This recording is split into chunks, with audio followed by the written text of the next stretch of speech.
Salut à tout petit JT du foot et du mercato. On apprend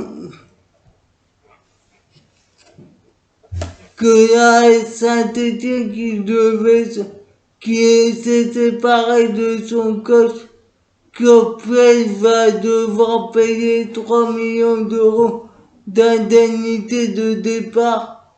Il ne dit pas que d'un budget de 400 000 euros pour rémunérer leur futur coach jusqu'à la fin de saison, soit environ 60 000 euros bruts mensuels, primes comprises en cas de maintien. Ce montant correspond à 4 fois moins que le salaire perçu par Coppel. Le budget est très serré et puis que l'échec de l'arrivée de l'ancien entraîneur David Guillon qui voulait 2 adjoints et qui exigeait 1,8 million pour cette mission qui devra être réalisée sans adjoint amené dans ses valises, même si ce dernier point reste négociable. À noter que Paca Dupraz est pressenti pour les entraîner. Il ne faudra pas compter sur le mercato d'hiver pour renforcer l'effectif. À noter que l'arrivée de Joris Gnagnon, un défenseur central, est déjà acté. Seuls 200 000 euros de masse salariale seront disponibles pour recruter un joueur dans le cadre d'un prêt. Tandis que Manchester United, qui est décimé par le Covid-19, a décidé d'annuler leur futur entraînement pour éviter tout risque de propagation. Ils doivent se déplacer demain soir à 20h30 sur la pelouse de Brentford dans le cadre de la 17e journée de Première Ligue, mais discute avec les instances pour reporter la rencontre du côté du Bayern Munich. L'ancien président Karl-Heinz Rummenigge a écarté la piste de Haaland pour rejoindre le Bayern. Il a déclaré que le Bayern n'essaiera pas de recruter Haaland, pas pour juste des raisons financières, mais par respect de Robert Lewandowski qui est meilleur numéro 9 du monde. Robert Lewandowski est sous contrat jusqu'en 2023 avec Bayern.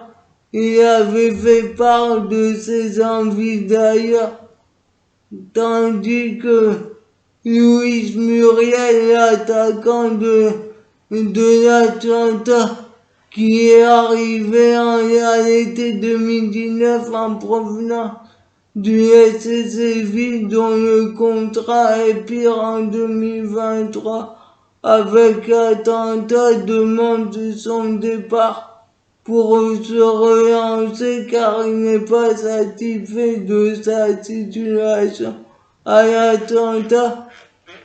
L'Atalanta n'est pas fermé à son départ, mais souhaite récupérer 4 millions d'euros du côté de Tottenham, le milieu offensif des Alliés, qui avait été dans le viseur du PSG l'été dernier et qui avait été reçu par le président Daniel Levy, serait sur le départ et est sous contrat jusqu'en 2024.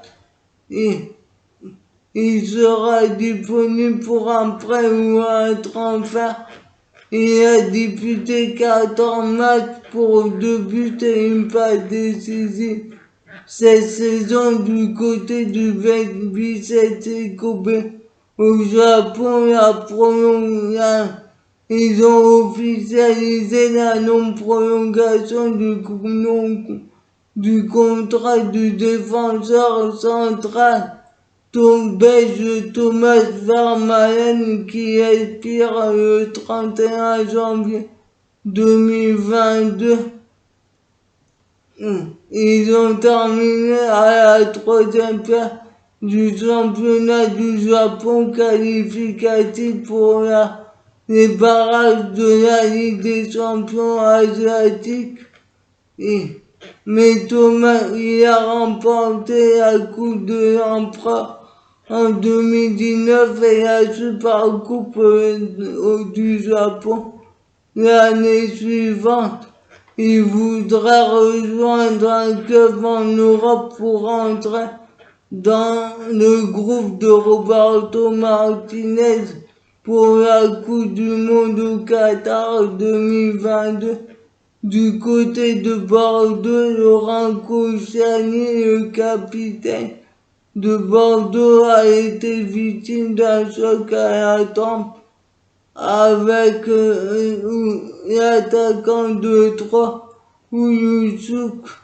Bordeaux a bénéficié d'un changement supplémentaire comme le nouveau règlement l'atteste. Mais il n'y a pas d'inquiétude pour Laurent Koscielny rester plusieurs minutes au sol par précaution et pour répéter le protocole, il devra tout de même passer des examens neurologues dans les prochaines 48 heures. Sabri Lamouchi, l'ancien entraîneur de Rennes qui était entraîneur de Al-Hilal SC et qui est libre de tout contrat depuis août dernier et en discussion avec le Beşiktaş pour l'entraîner car ils ont licencié leur entraîneur Sergen Yalçın qui a démissionné il y a quelques jours. Ils occupent la 9e place. Ce serait sa 6e expérience en tant que manager après la Côte d'Ivoire, Ajax, Rennes, Nottingham Forest et Al-Hilal FC.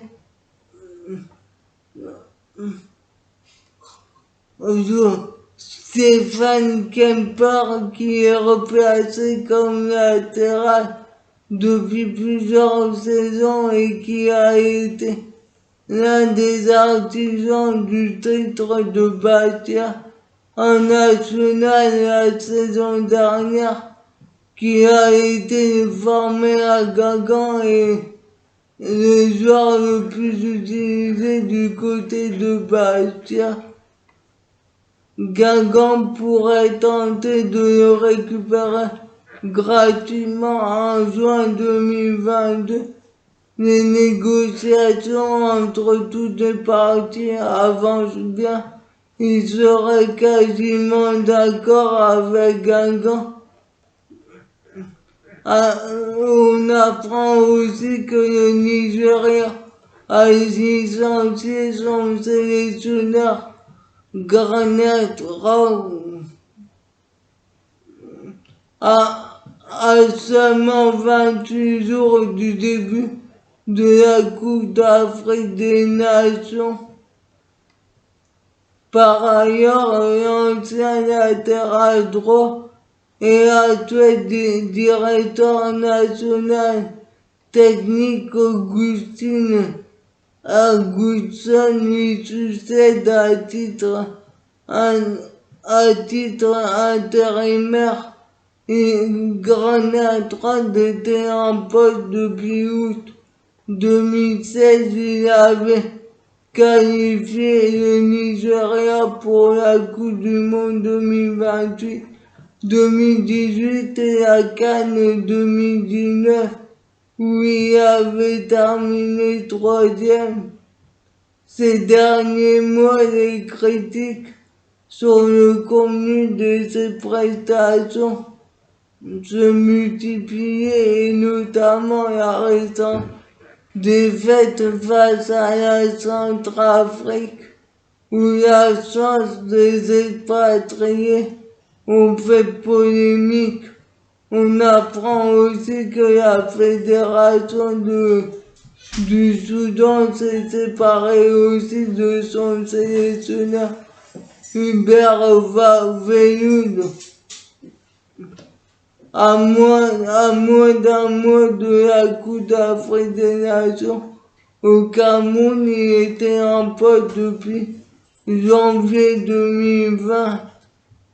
Et il avait réussi à les qualifier pour la Coupe d'Afrique des Nations en éliminant l'Afrique du Sud dans son groupe éliminatoire. Suivez-moi sur ma chaîne YouTube.